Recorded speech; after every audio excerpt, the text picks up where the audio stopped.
sarà Conegliano. Benvenuti al Meteo. L'anticiclone si indebolisce lasciando spazio a condizioni meteorologicamente instabili. Vediamo insieme il dettaglio di venerdì 30 giugno. Sul Veneto il mese si conclude con una spiccata variabilità.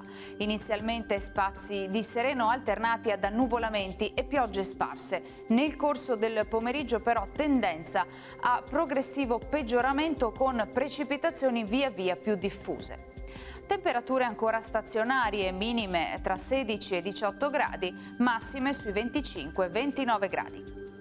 Ci spostiamo ora sul Friuli Venezia Giulia. Anche in questo caso il cielo sarà a tratti nuvoloso al mattino, ma vedete avremo rovesci e temporali sparsi, localmente anche intensi. Temperature minime sui 18 gradi, massime sui 26-28 gradi all'incirca. Infine diamo uno sguardo alla situazione del Trentino Alto Adige, dove non mancheranno diffusi temporali, specialmente a partire dal pomeriggio sera.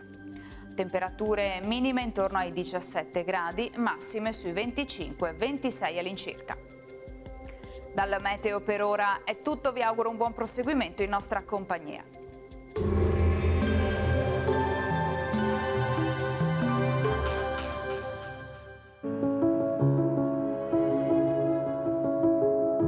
Ad accogliervi sarà Conegliano.